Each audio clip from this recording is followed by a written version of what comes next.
are so funny. You're trying to get me to do this stupid shit. And she just whispered, "I'm a bad bitch," for anyone who didn't hear. Stop. 420. I'm lit at Disney. And the kids asleep in the bath. There we go. A ball sack station. That's what a business owner looks like.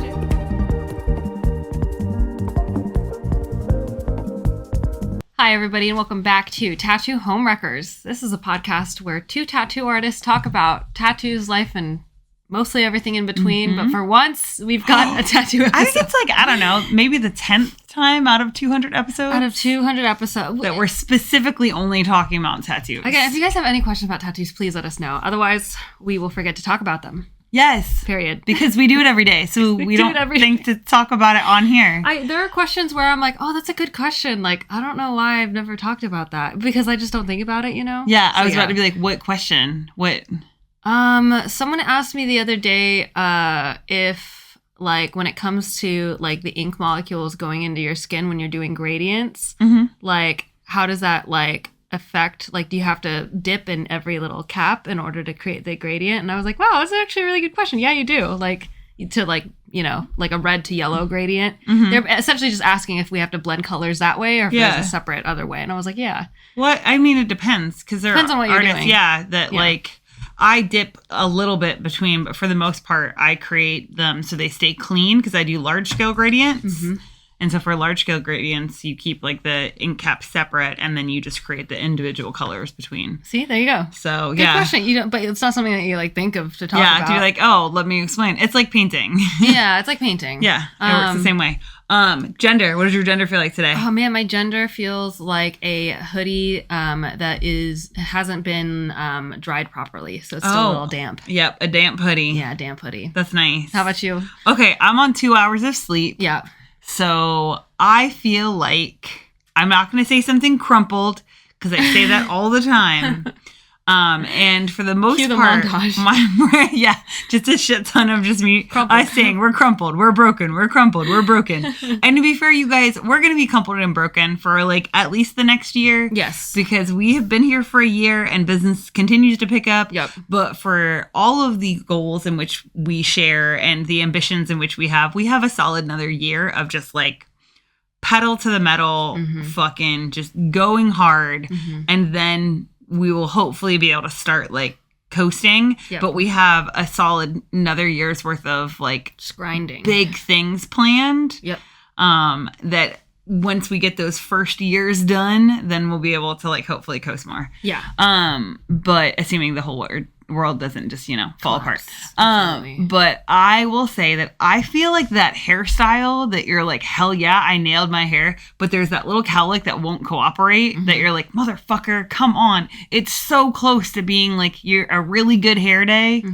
And it's really close and no one else is really going to notice, but you know that it's not perfect. I am that hairstyle. Nice. So close. Yeah. That like, man, my bangs are like 2 days from being perfect, Absolutely. Yeah. But everyone else is like, oh my God, your bangs look so good. And you're like, no, it's still brewing. It's still cooking up in there. Yeah. Man. So I'm a almost good hair day. Almost good hair day. All right. We want to kick into this. Yeah. You want to tell them what we're doing? Yeah. I went on the TattooArtist subreddit and I went through the advice section. So this is tattoo artists asking for advice. Yes. We typically do a tattoo apprentice, but now we have artists. Okay, so Perfect. First story. How to break up with a problematic client? ? Ooh. That is always awkward and weird and rough.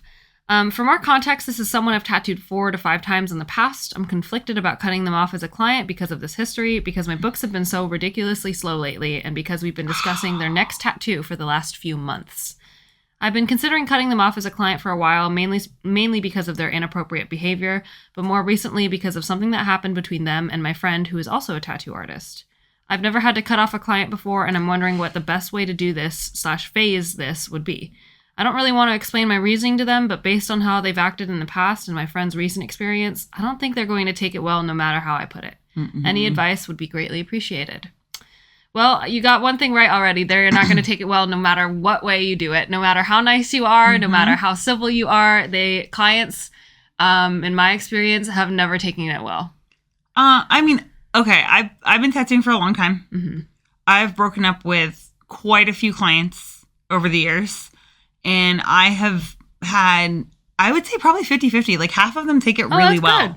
Yeah, I'm really good at a breakup though, to be fair. I'm real good at a breakup. And if I'm being so honest with you, the easiest way that I've had like really good breakups with clients is that I've explained to them that either their style is not what I'm currently working on, or that the more I think about this piece, the more it just doesn't like resonate with me. And I know that I've done their previous tattoos, and I always tell them like, hey, like, you know, I've really enjoyed that, but like, I just don't feel like this is like where I'm at currently as an artist. And you find somebody who, look, you know someone in your town who will get along with them. All of us know those artists that we're like, all right, you're great for this person. Yeah. Like if you've got a really shitty sexist client, put them with a sexist tattoo artist. Totally. They will vibe, and that person will not miss you. And then you just explain to them like, hey, I know we've been working on this, but the more I think about it, I just can't wrap my head around this. Like, I appreciate you for being so understanding. And you kind of do the compliment sandwich, but you like weave compliments in there, and you tell them how they feel. You tell them, thank you for being so understanding. I really appreciate it. It's really hard when you just can't like wrap your head around a piece.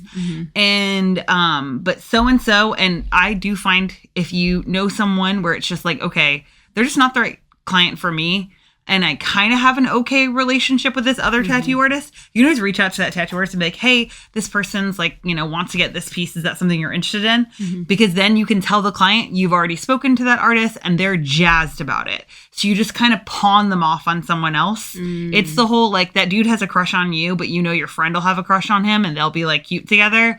I pointed at you, but that's never happened with us. That would be so weird. But yeah. I would not date them. Yeah, like anybody who's interested in you, I don't want. Well, that would be weird if they were interested in me and they were interested in you. Yeah, that's yeah, yeah, that would be weird. There's a puppy right here. I know, right? Yeah. So, what's your advice then? I would say, just be prepared. Just be as honest as possible. As comfortable as you are, I should say, actually, because sometimes people create unsafe environments. So if you're not willing to be like this OP had already said, like, I'm not willing to go into detail with it because something inappropriate happened. And like, you are already, I'm assuming OP's already preparing for an argument to kind of break out because of this person's behavior. And it's truly not on OP to educate them on how to treat people. So I get that. Just, I guess I don't understand what you mean by be as honest as possible then. Because if she doesn't, or he, or is it, I don't know. If they don't want to get into it with them, then what do you mean about being honest? You don't have to like go into detail of like what you did made me really uncomfortable, made my friend really uncomfortable.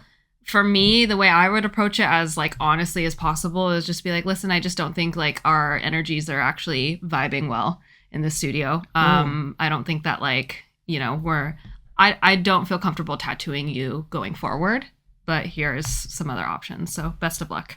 So you'd still like give them other shops? I think I would try to, yeah. Yeah. And be like, hey, I could recommend, like, there are plenty of other tattoo artists, like, here and here. So, yeah. Yeah. But best of luck. But going forward, I don't think I want to take on any more pieces in the future. Because I've had people try to be like, oh, well, what about this piece? If you don't want to do this stylistically, then what about this piece? Then it's awkward because it's like, no, it's actually about you. It's you specifically that I don't want to tattoo. I just kick that can down later. Fair enough. And I'll be like, I just right now I'm just not vibing with any of that. So you can always hit me up later and I'll see like if I'm in a place. Yeah. And I am a really good tattoo artist matchmaker. So I have not had that. But the only people that I have had bad reactions is that I told them like, hey, I don't think we're vibing. And then I had bad reactions. So that's when I learned to like, you would just set them up with someone else. Yeah. Just keep setting them up with someone else. And then I'm like, hey, I don't understand. My other favorite thing is you do, in particular, if you are a woman, you can pull this card because people assume that women don't know what we're doing anyway. And I'll do the like, I'm just not understanding what it is you're looking for. And the more they are like, oh, well, it's this. I'm like, yeah, I just can't see it. I really just can't see it. Like, I felt like I saw your past projects and I just feel like I'm not seeing it anymore. And that way they're just like, oh, no, I'm just like what I want. They can't imagine. Yeah. Yeah. It basically, if you want to paint yourself as like the victim, then that's what you do. Yeah. Someone in the comments said that like, Yeah, if you're just tell them you're not vibing with the piece they're proposing. That way it doesn't even really need to be a heavy conversation. Just like in quotes, I don't think I'm the right artist for this vision. I like that wording. And then somebody else said, ghost him. I had to do the same to one client who was such a hot mess, not in a good way. She'd cancel day of constantly. The last tattoo I did on her was script of some band lyrics. She was so unhinged that she was convinced I put the lettering on backwards because she wouldn't read it in her cell phone camera or in the mirror, and didn't believe me when I had to explain to her how mirrors work. Oh my God, I've had that conversation. Which was the second time I explained it to her since she did okay the fucking stencil. Bye, freak. Yeah. That's probably, for me, one of the worst conversations is trying to explain to a grown adult how mirrors work and how, like, selfies work. That's really hard. Yeah, it's difficult. That was one of my least favorite, and me and that client broke up. Totally. I had a client that cried over the phone for like 30 minutes after...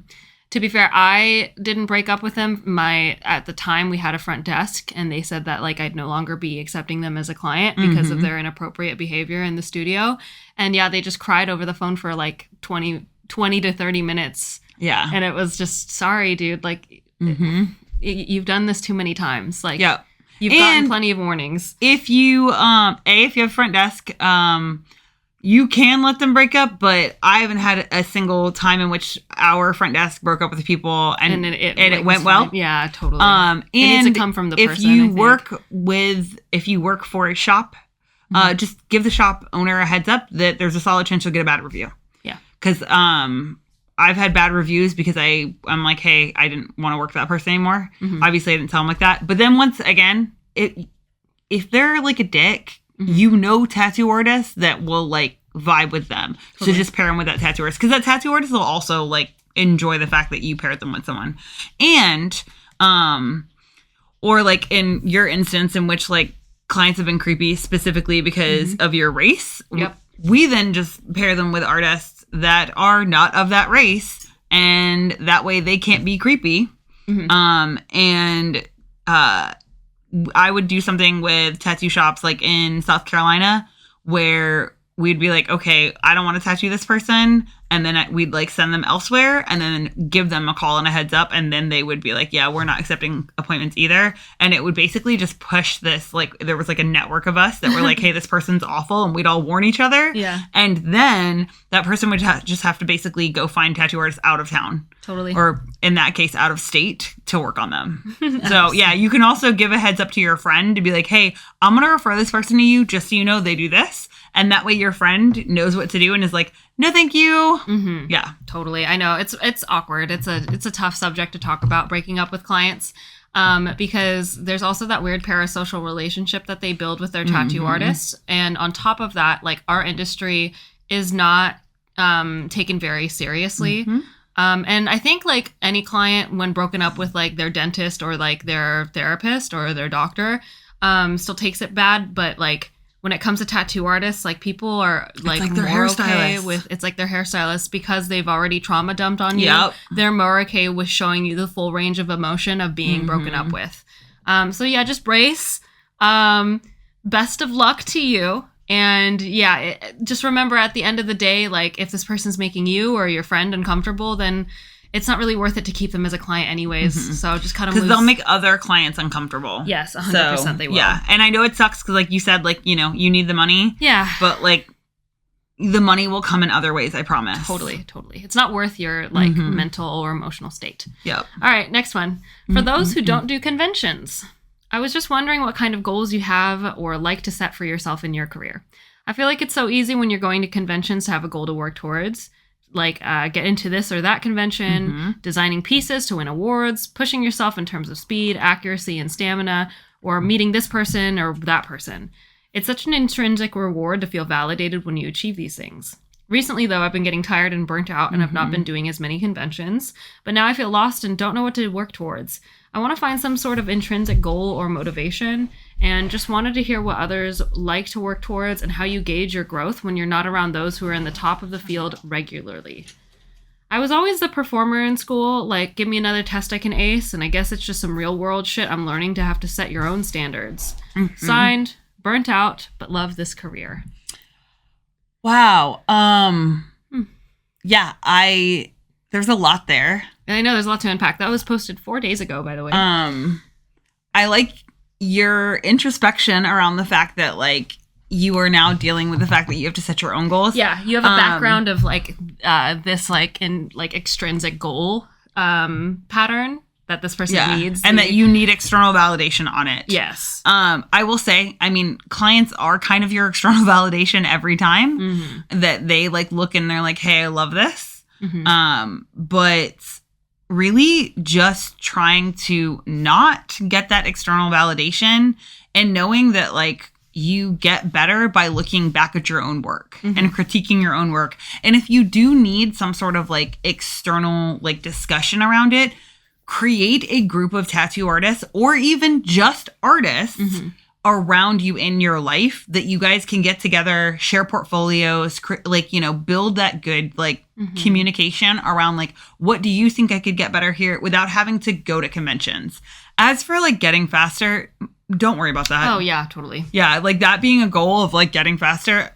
No, art takes time. And like I say this as an artist who has been penalized throughout my career for working too fast. The quality of my work does not suffer from my speed, but like I myself just operate 110%. If you've been around this podcast for a minute, you know that that's how I operate.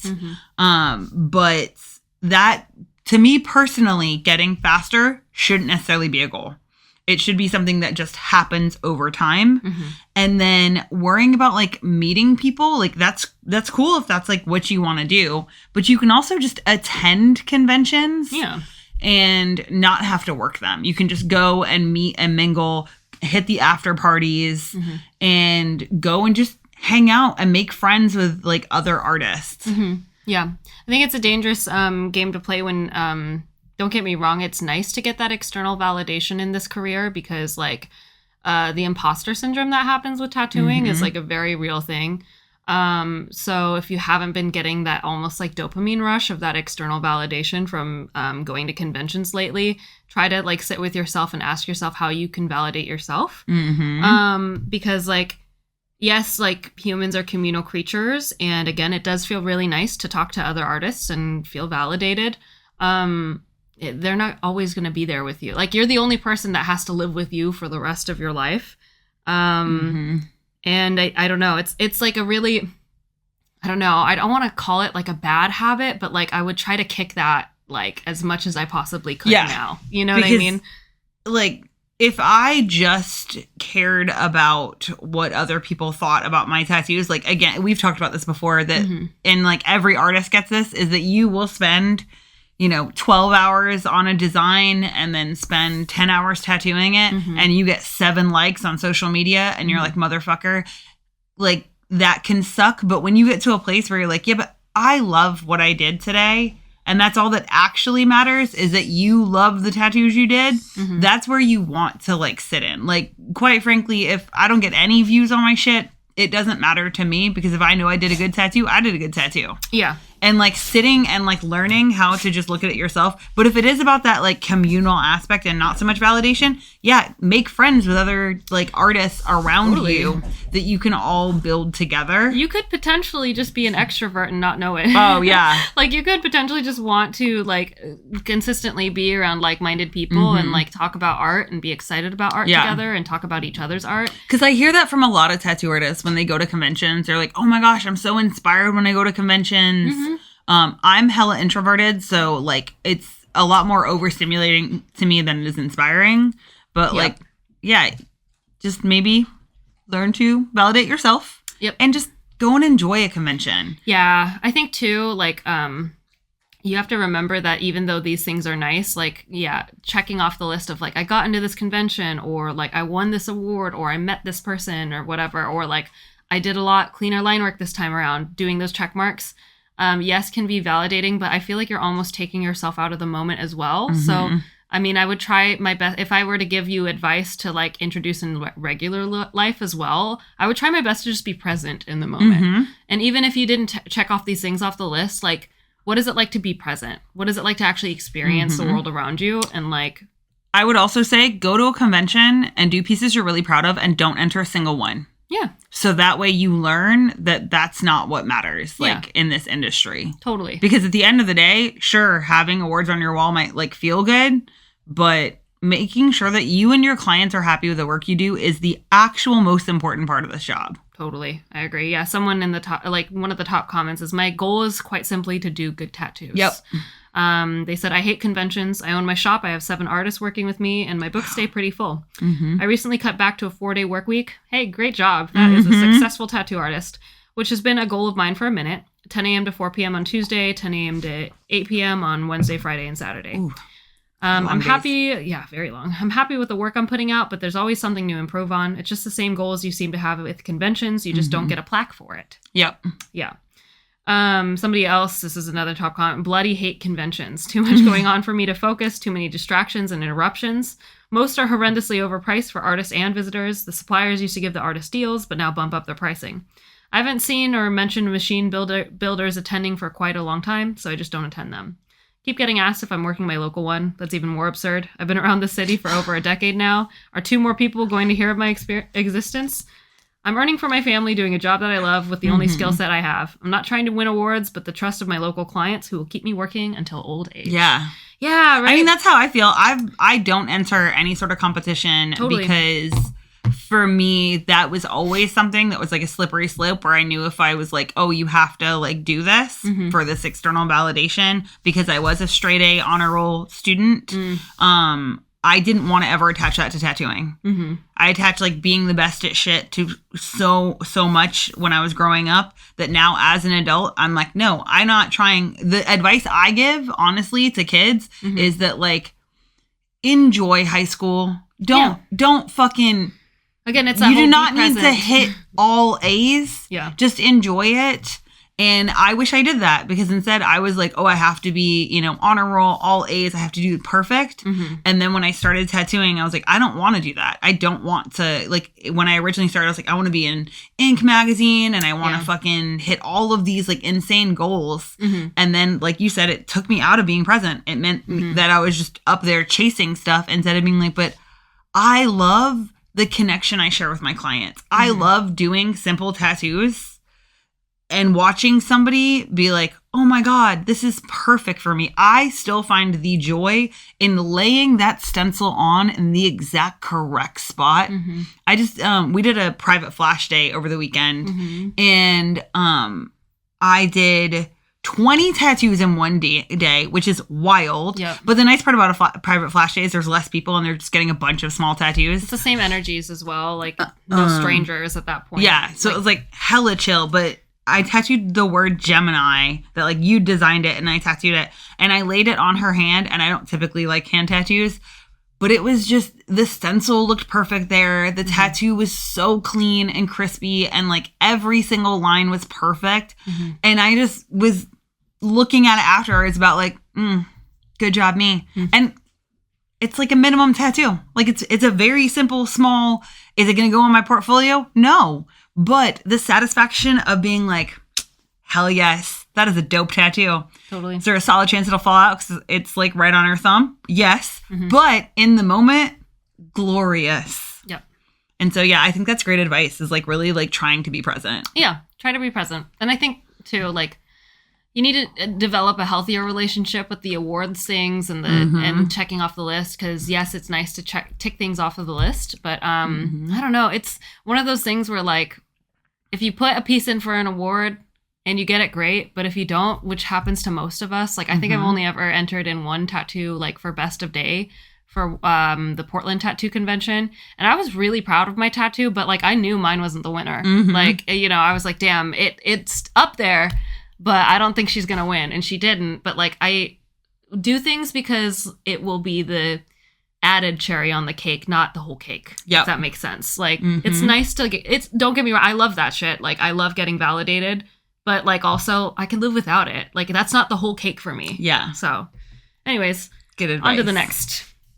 The title is, I gave the client's parents their money back. Oh, this will be good. This is posted 2 days ago. I'm a tattoo artist based in San Diego. I had a walk-in today who wanted a finger tattoo. I do the job and then it turns out she has no money. I mean, no, in all caps, money. I have her pull up her bank account to show me. She has $4 in her bank. She has it in her head that her folks are going to cover her for it, specifically her dad. She's calling him and he's ignoring her calls. I'm asking if she has anyone else to text. She says she's trying to, but I realize pretty quickly that she's just doom scrolling on TikTok. I make her call anyone else in her family and she gets a hold of her stepmom. Her stepmom is pissed. She starts laying into this girl about how her dad is on dialysis right now and how could she be volunteering up other people's money. I hear all of this because I'm making the girl stay on speaker. After a minute of them arguing, I basically explain that I have the girl's ID info and will do a small claims if she doesn't pay. I'm bluffing, but I'm pissed off enough to lie. The woman tells me she's retired and can't pay $150. I lower the price for her to $100. I had to walk the stepmom through how to do Apple Pay because they live in New Jersey. Mm-hmm. Anyhow, after I had calmed down, I kind of got this feeling in my head about how this went from me getting screwed over to me passing along that issue to someone else. I decided to pay them back and just paid the percentage I owed the shop owner out of my own pocket. I obviously don't think I'm overreacting to this dumb girl, but now I feel dumb for giving my money away. Needless to say, I'm charging young people up front from now on. Should I have kept the money? The girl isn't mad at me, my girl isn't mad at me because ultimately I am just out of the $30 I paid my boss, but she pointed out that maybe the parents were taking advantage of me. I don't think so, but I don't know. Okay. I have a couple things about this. I hope to God your shop owner gave you that $30 back. Yeah, that'd be fucked up. Because that's fucked. That'd be super fucked up. I love as a shop owner, I love the fact that you're like, oh, here, I got did fucked an extra over here. Tattoo. That's the whole thing, but here's my $30 out of my own personal account. Yeah, I love that you were making sure that the shop didn't get fucked, but I really hope that your boss gave you that $30 back. Mm-hmm. Also, I'm really sorry that you dealt with that. That's awful. That's really stressful. And that kid, fuck you, kid. Fuck that kid. If you knew that you only had $4 in your bank account, fuck you. Mm-hmm. And also, I'm sure there's going to be comments, so I'm going to get ahead of them, of people being like, you should charge people up front. Mm-hmm. I've never charged someone up front. I've literally never done that. Totally. I always am like, no, you can pay after. Yeah. I myself have never had anyone who did not pay. I have had someone whose husband drained her account. Mm-hmm. And she came back 2 days later and paid. Because I was like, you know what? I'm not dealing with this. This is too much. Mm-hmm. And then she came back and was super apologetic and gave me a big tip and just, felt terrible. Yeah.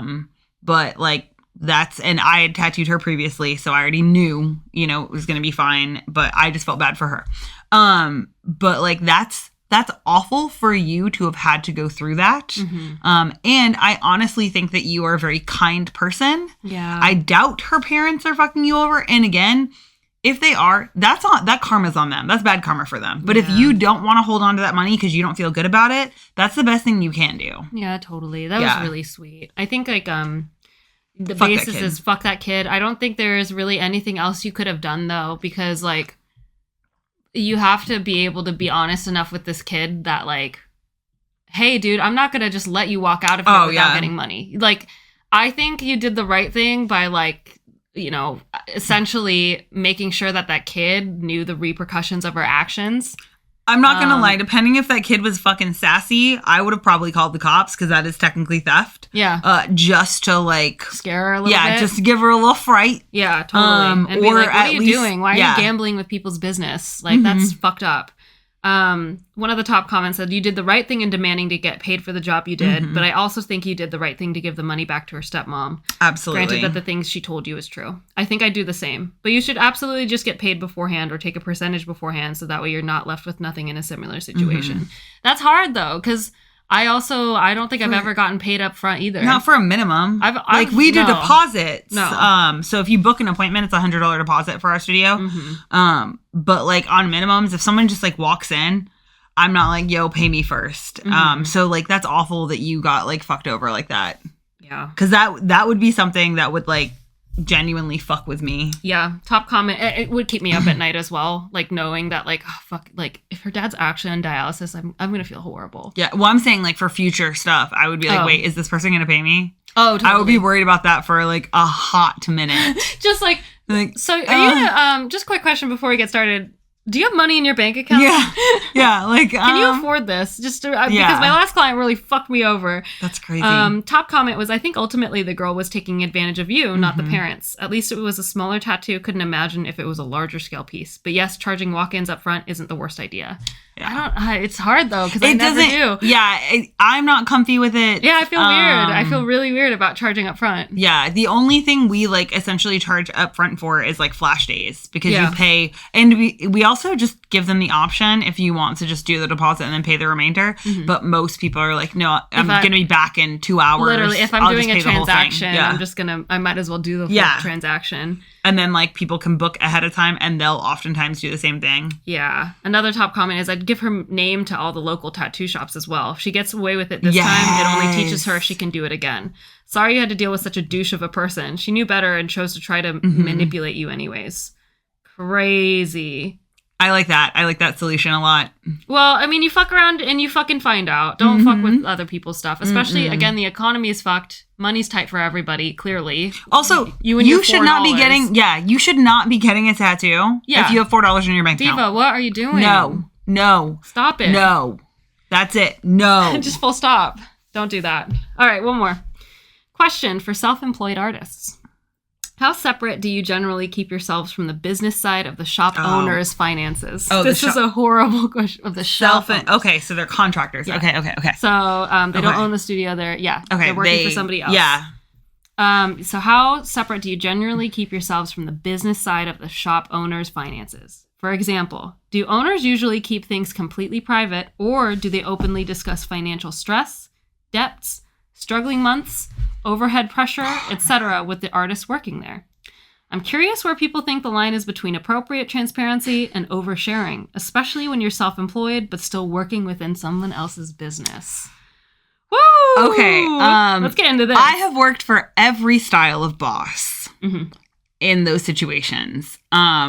I have not been every style of boss. I believe that there is transparency with your artists, in the sense that, like, if you are doing well, you give them bonuses. That they have a general idea of the overhead, because one of the biggest gripes that I see within the industry is that artists that have never owned a studio do not understand the overhead that goes into a studio. Yeah, totally. So, like, when I had the shop in South Carolina, our monthly rent was $2,000 a month, which this is in the early 2000s. So it's expensive. Now, granted, it was a great deal because we had a huge location and it was wonderful, but it was relatively expensive. And especially when we only had, say, like 2 or 3 other artists. And then we had monthly insurance, and our insurance was around about $1,300 a month. And then our electricity bill, this is cute. We used to think this was expensive, and now I'm like, such a cheap electricity bill, was like $150 a month. And then we covered all the supplies. So I was clear with them of like, this is how much our overhead is. We did percentage cuts. I myself, for a business, I'm not a fan of doing a like booth rental situation, just because it, like, I've always taken the extra money of the business and reinvested it back in the artists. One of my favorite structures, we actually learned this at another studio, which was like, if you earn X amount per week, then it would go up in tiers of percentages. But otherwise, like, we would be like, hey, we've like earned a little extra. We either take everyone out, or we would like pay to take everybody for conventions. Yeah. And again, we covered all the cost of supplies. Yep. So I believe in the transparency of like letting people know what your overhead is. I've also not taken pay as an owner.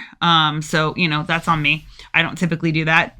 You don't typically do that either. Now we work for ourselves, so we make what we make when we're tattooing. But I do not think that if there are big financial stressors, you need to put that on your artist. That's a lot of like oversharing. And I have worked for numerous bosses in which they have overshared, and it puts that stress on me, or it feels like they're guilting me into trying to like give them more money, or like work more essentially, and to like guarantee that they have more income.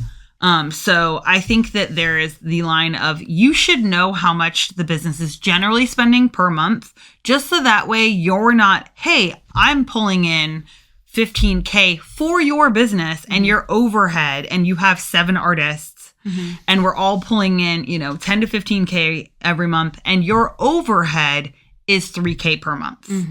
And we are not seeing any bit of like extra benefits from that. Like that I think is fucked, especially because like the industry is built off of our backs. So I think if they're reinvesting it in you, if you are getting, education from that, if you are getting dope ass perks, awesome. Yeah. If they are reinvesting it back into the business to, again, improve your life, absolutely. But I think that there should be some transparency around this is how much my business costs. I also think that just builds a healthier relationship between the owners and the employees, because it's really frustrating. Like I've managed shops as well, when the artists are like, I don't understand. We make all this money. And you're like, my guy, we're paying for lunch every single week. And you, like, for all these people, and you yourself are ordering 3 lunches, which means all of this extra overhead is going towards your lunches. Yeah. So, Totally. yeah, I'll get off my high horse. No, I think all of that is valid, because you need to be able to develop a good amount of trust in this relationship. It's still a business relationship, but that's how you develop the trust of like, okay, I'm not fucking you over. You're not fucking me over. Because there are also instances where, like, as a shop owner, I've seen not people who have worked for us because we're just the 2 of us, but like as like an employee, I've seen shop owners get fucked by people who just don't go to work. And then like now the whole studio's suffering because of that. Or like, yeah, they don't go to the work. They don't like contribute to like the shop overhead and supplies and whatnot. And so when quality starts going down, like all of a sudden, like they don't have your size of gloves for a month, or like the needles are going, like we're running low on needles. We're dangerously low on like the supplies that we need to clean our stations. Like that's when it's like, okay, we need to have like an actual talk about it. And I think that at that point it would be okay for shop owners to bridge that gap of, hey dude, I need you to start working more hours. Like, I've just noticed that like lately you just haven't been coming in for whatever reason. That's on you. I don't need to know whatever reason, but like it would be nice if like we tried to stack it up, so that way what's the schedule that works best for you, so that way everyone's still making money and everyone's still contributing to the success of the studio. But like I think oversharing would be like probably just pressuring artists to make more money, or like complaining about like, oh, gloves are just so fucking expensive nowadays. Like I just like don't have any money to eat food for the like 2 weeks. Like that at that point that's inappropriate. At that point it's very inappropriate. Cause like it's tough. Again, we're in the industry of like, I saw this quote that like people treat tattoo artists like diet rock stars, which I thought was really fucking funny. But that just means that we're divas. So like big personalities, people will just vent and say whatever the fuck they want. There's no HR in tattooing. So that's where it starts to get inappropriate. Like your artists don't need to know that you as a shop owner are struggling that bad. Like you need to be able to still have a professional conversation of like, here are how the hours are stacked up. Here is everyone's averages. And here's what like I kind of need from the team. I expect that you guys like try to aim for X amount of money per week. That would be great. And I get it. Some weeks, like people have been in the industry long enough that some weeks are shit weeks and all of your clients cancel that week. But it's, again, a case of like, are you doing your due diligence to make sure that like you're just like not booking people because you're lazy? And that like that's where like if you're shop owner is a good business person, they have extra money, so that way if everyone has cancellations, if like they should be able to cover it. They can cover it. If everyone's out sick, they can cover that's also a thing. The pandemic, holy shit. That like there's a part of that that's like, you are a good business person, you should know these things. But again, being clear on like, hey, this is how much it costs to run the shop, so we need to earn this much, and that needs to be divvied among artists. Because we had it where the 2 of us were earning more than 50% in a studio with 7 people. And like, that's bad business. That's genuinely really bad business. And part of that was because, again, I had like another manager that was oversharing like how much financial strife and how everything was going bad, and would constantly tell me how the shop was going to go under. And of course, we're best friends. So everything I hear, I'm like, oh my gosh, talking to you about it. And you and I would, overwork. No, we're both stressed out. So we're both like, oh, our job security isn't real. Like, we need to make sure that we're working ourselves to death to make sure that like, we still have a place to go in tattoo. Yeah. And then we've got coworkers that will come in and do 1 or 2 tattoos and then dip. Yeah. Who are like, leave I don't like need 2 months to. And then like, just not give a fuck. What was the top comment on that? The top comment on this one was, sorry, it's loading. As an artist from 2 shops where the owners complained about everything, don't do it. I don't want to hear, I asked someone to build something and they said it would be $1,700, but I paid $1,900 for the thing itself. When I'm giving you $1,700 a month for a booth smaller than I'd get at a convention and have to pass on buying ice cream because it costs too much.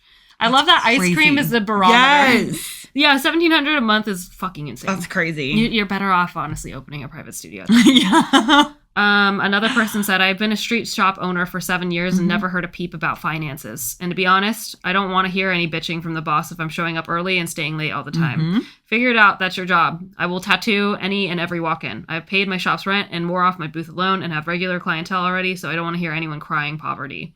Yep. If you have any real tattooers working for you and not some egotistical, I specialize in bold traditional and that's all I do clown who doesn't know how to use a type 3... Sometimes it's as simple as turning on Google Ads if you want the shop to make more money. Or make sure it doesn't look like a rundown dump. Maybe fire the creep. I know, right? Maybe fire the creep trying to molest female clients or talk about weird porn shit while tattooing them. Dude, have you worked at our shop? I know. Have we not worked together? Kelly Lou's, but yeah. Did we work together? Turning a tattoo shop profitable is not rocket science. Owners are just lazy because even the most mediocre operation in the right spot is a total cash cow. And the asshole chopping people up, sending shop's reputation down the drain is still bringing in a profit if he's showing up, especially if it's a tourist town. This person cooked. Yeah. Yeah. 100%. Okay, we had one more. I thought this was our last one, but let's do this last one because this one's good. Tattoo machine or pen for trad and realism? ? I'm an apprentice and about to get my first machine. I'm planning on tattooing realism once I become established because that's what I draw, but my friends and family and potential clients want trad and simple. To my understanding, rotaries and coils are completely different for their respective styles. Does anyone recommend a hybrid versatile machine or a pen that can handle American traditional and black and gray realism while I'm learning? Or am I stuck getting a machine for American trad and will it be harder for me to switch to realism in the future? This was posted 3 days ago, has 0 upvotes, but 22 comments. Oh, poor dude. Bug. Okay. Okay. I'm broken. There's a lot. There's a lot. I'm going to start with, if you are an apprentice, you need to tattoo every style. Yeah. And typically, as someone who's taught apprentices, we start with traditional. Not because it's the easiest to draw, because it's not. It is a very style that takes its own it's actually kind of tough to draw. Rules of drawing. Yep. But to be a good tattoo artist, you should know how to do every style. We've talked about this in the past, so I won't go on the whole thing, but you should know every style. We start you with traditional because thicker lines are easier to hide little wobbles in. So if you were to take a fine, pen, I was going to talk to people that are not tattoo artists. Sure. If you were to take a fine pen, like a regular Bic pen, and pull a long line, but do it slowly, because in tattooing, we don't move our hands hella fast. Do it really slowly. You're going to see little wobbles in that. If you went the same speed with, say, a Sharpie or a big, thick pen, and do that same line, you're going to see less wobbles there. That's just how that works. So you start with things like traditional, and that's a great place to start. And because, again, you want to work through every single style, and then you end in fine line and realism, because those tend to be the ones in which you have the least amount of places to hide. And as for a machine that is a hybrid, I'm going to be really honest. I'm not a machine snob when it comes to tattooing.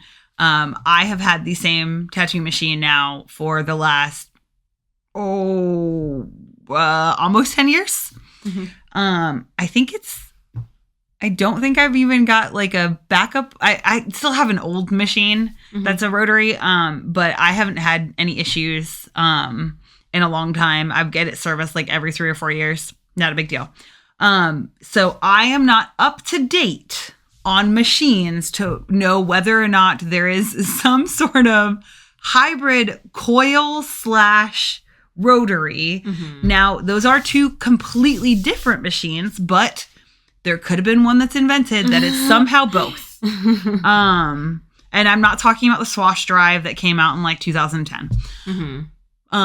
But you can achieve both. Like, you can do realism with a coil and you can do traditional with a rotary. Most traditional artists that I know prefer a coil because they like the aesthetic of a coil and because coils do create slightly fatter lines. Yeah. It's a both aesthetic and cultural thing at that point. Like, lots of like if you're doing American traditional and that's what you want to specialize in, you're really saturated in that culture as well. So, yeah. But yeah, I don't know of a single hybrid. No. We've also tattooed, I think for me, honestly, I've tattooed every style under the sun with my rotary machine. I've never used a coil machine except for literally one time when I was, I asked the apprentice at one of the studios that we worked at if I could just pull a line really fast on their fake skin, and they said yeah. And it was super fun. But like, I just wanted to try it just to see, how it felt. And like, it's heavy and it's clunky and loud, but it was fun. And you've got cables on it. And cords everywhere. Yeah. Clip cord is always fucking tangled. And it was fun for the 2 seconds, but my favorite part was giving it back. So it was kind of like a child. But again, it's all about like perspective and like what you want to specialize in. So for this person specifically, if you want to specialize in realism, people do realism tattoos with coils all the time as well. It's all about like figuring out what you like. So like, if you want to try it out, fuck it, try it. I personally don't see the point in doing coil machines because you have to buy more supplies for them and keep them more up to date. You have to tune them all the time. You have to do all this, all of that. And rotary machines are just infinitely like less supplies. You're using less needles. You're using if you do a convention. Tubes. There's so much easier. There's so many less supplies that you have to bring. So that's like my pros on rotary machines. Is that like all in all, they're cleaner. They're easier to wrap. They are easier to work with. They're easier to do different styles with. And again, you just need one machine. You don't have to worry about like bringing out a coil machine and then bringing out another coil machine for your shading and then bringing out another coil machine for your tight like lines. Like, come on, So coil machines are actually a lot more expensive, I think. Yeah. And they're also like, I don't know. It's just up to you. If you want to be a part of that culture, go for it. But I don't think there's a right or wrong way to do it. No. That's just the practical sides of things. Personally, for me, I don't think I'd ever use a coil machine. I don't think I'd ever purchase one either. Because again, it's just like, it's just impractical for me at this point. Like, yeah, I started on coils. And like for the first, 5 years of my career, I was on coils. Yeah. And I was so happy to transition to rotaries because, and I, again, started with rotaries that still had tubes, tips, and grips because I went from a green machine to some Danny Fowlers to Neo-Tats, and I loved Neo-Tats because they were so much more consistent than my coils. And again, I didn't have to tune them. They were pretty too. And they were really pretty. And then I went from Neo-Tats to going to, I think I have a Flux. I had something. The FK irons? FK irons. I had something before that. The FK. I don't remember what that was. My first types of like pen. Yeah. And again, I started the industry back before you could get a wireless foot pedal. I still remember when we got a wireless foot pedal and not having a cable going across and running over it with your chair was like the most amazing thing ever. And I had discussed with a inventor way back then about how amazing it would be to not have all of these cords and cables and to not have a clip cord and because they break pretty often. Yeah. And you can tell because it's like your headphones, like when you move the wire a certain way, then you lose power. Oh, God. So then your machine's all fucked up. And then when like you find out that someone else stole your backup fucking clip cord and then that's broken It's hell. too. And so you can only tattoo at the weirdest fucking angle because like it's the only way that you can get good contact. So I myself would never go back. I would do it for like, I wouldn't tattoo like a person, but like for shits and gigs, I'd bust out because I still have like my power supply and foot pedal down in the garage somewhere. I'd bust out for you and me, but again, we'd have to get needles and I don't have those. And like tubes too. Yeah, we'd have to get tubes and needles. And grommets. Oh my God. Bands. Yeah, rubber bands. Oh shit. Yeah, again, Look see, at it's so you, many more old school. supplies. It's so many more fucking supplies. I mean, you guys have no idea. Oh yeah, because I don't use rubber bands either. Now we only use tape for our use pens. tape for our pens, yeah. But yeah, so there's a ton of stuff to consider. There's also just more like touching where you're gonna end up with cross contamination. Yeah, so much more cross contamination.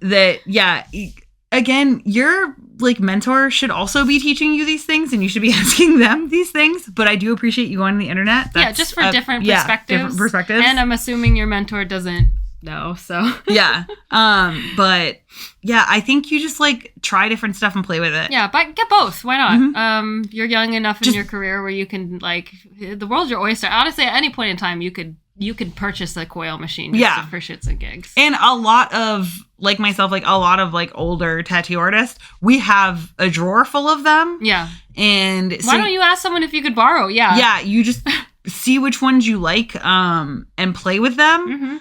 And then you can even, like, a lot of us will sell them to you for hella cheap. Or like a lot of tattoo artists that have been around, if you have like a mentor that loves you, they'll give you machines. Totally. That's totally common too. But just, play with other people's machines. Do not drop them. Do not break them. Make sure you say thank you. If anyone lets you ever touch their machine, you need to be very, very grateful for that. Yeah, it's a very sacred thing. Don't tune it without telling someone. All of that. I just wanted to read this one comment because it made me chuckle. Nice. Someone said, that's like saying you want a car that's also a motorcycle. Yes. If you want something that's actually good for one of those styles, it's going to be terrible at the other. Now, that sentence I don't agree with. You're an apprentice. You aren't going to be specialized. Yeah, this is good. You're an apprentice. You aren't going to be specializing for a long time, and you will go through probably a dozen machines before you tune into your style. I would just grab a cheaper, decent coil and a cheaper, decent pen rather than a good, expensive machine that isn't an all-rounder. Then you can try your hand at both. I felt like that was very valid. The only thing I would add to that is that you're also going to go through a dozen different styles. Yeah. I started out tattooing thinking that I would be a black and gray realistic artist. And I did that like for a while while still tattooing a lot of other stuff. And now I very seldom do black and gray. I, for the most part, find black and gray realism to be really boring. It's not challenging for me to do. It's like a quick, easy buck, but it's not like artistically fulfilling the way that color is. And when I first started, I had no plans of having color tattoos. And at this point, pretty much everything I have is color. Yep. And do you have a single black and gray tattoo? Maybe you're just your dragon, right? Yeah, that's about it. Wow. I forgot about that too. Yeah. So you are going to change because I will tell you right now, this is my like old timer advice to you. Your style is going to change because the type of people that get specific types of tattoos will also influence, like your clients that love color are a very specific type of client. Clients that love black and gray are a specific type of client. Clients that love fine line are specific types of clients.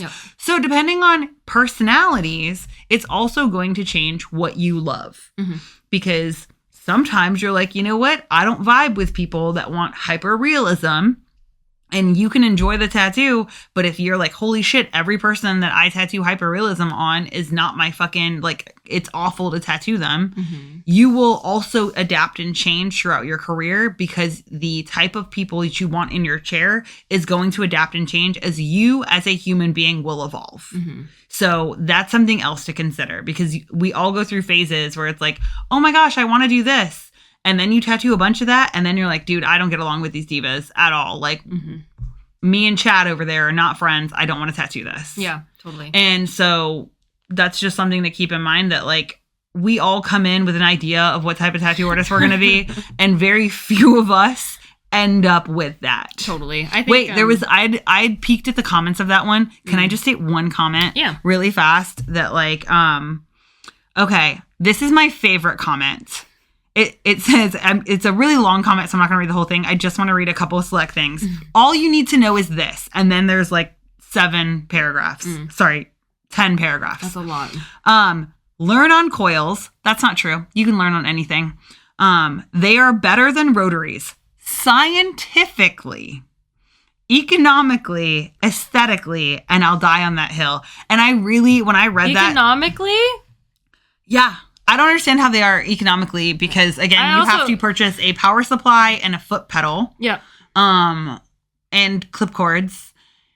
And most of the time, most coils, people will have like liners, packers, shaders. Mm-hmm. So like you tend to have more, whereas you can get one like pen and then adjust it from there.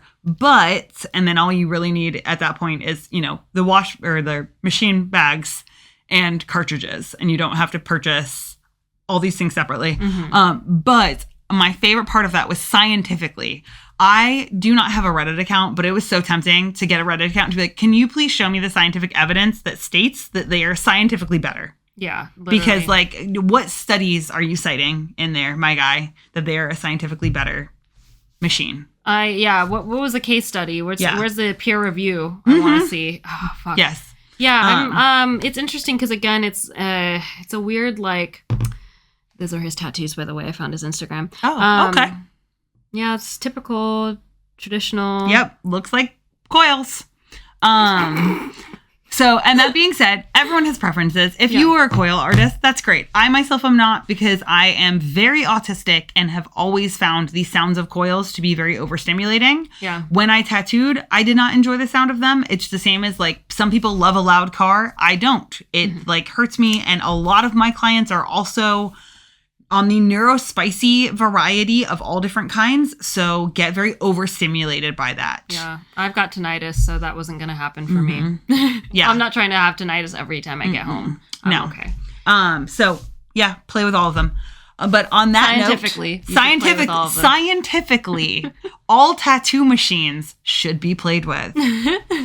On that note, what was your win for the week? My win for the week, I can't say recording this podcast. I always do. I went online shopping. I feel a little guilty about it, but I'm so that's happy. My win for the week. Yeah, good so job. I've got like cute outfits coming in because I feel like a baddie lately. I don't know what it is. I just feel like because you are a baddie. Thank you, I appreciate it. But you ever like feel like, oh shit? Well, you have been giving yourself more baddie permission lately, and I'm really proud of you for that. Thank you. And I love it because I get to live vicariously through it. So I get to sit at home and be a little goblin, and then you get to tell me all about your baddie life. All about my baddie. Yeah, it's great. My baddie adventures. What about you? What are you proud of? Or, sorry, what's your win for the week? We had a really good business meeting this morning with some stuff that we've got coming up over the next year or two. And I am so excited. I only slept for 2 hours last night. Yay, perimenopause and insomnia. But like, yeah, I am just genuinely so excited because I was kind of looking forward to this meeting. And now I've come out of it completely charged up with a mile-long to-do list, which is my favorite of shit that I love doing. So I'm really, really like proud of how that meeting went and the opportunities that are coming our way. Yeah, there's a lot of really cool things happening. Big things. I'm very excited. Another big year for us. Today. What am I proud of for today? I'm proud of sleeping in a little bit longer. Nice. Yeah, I just slept in a little bit longer than I normally do on the mornings. I like woke up and I was like, I could make myself breakfast right now, or I could just fall asleep. And then I was able to just fall asleep. It felt really good. Yes. Yeah. How about you? That's awesome. For today, I got like a bunch of stuff knocked off for the business. Well done. Like I got all of our paperwork scanned in and everything like that's organized awesome. And sorted. And I finally, because my binder was looking a lot like your binder, so I finally organized all my client paperwork to make sure that like these next couple weeks where we're really sailing. like, packed with tattoos will be much nicer. And I can find all of my paperwork in one flip.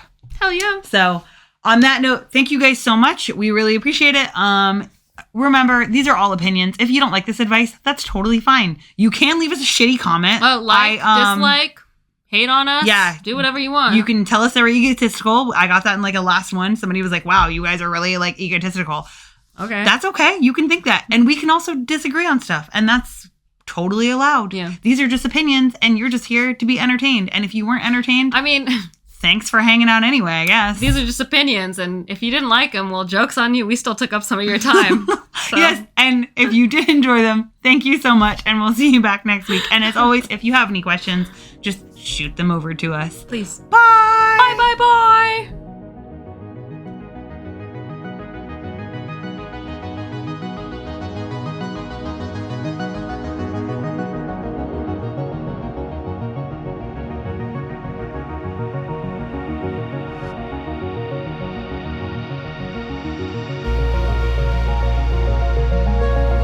Artlist.io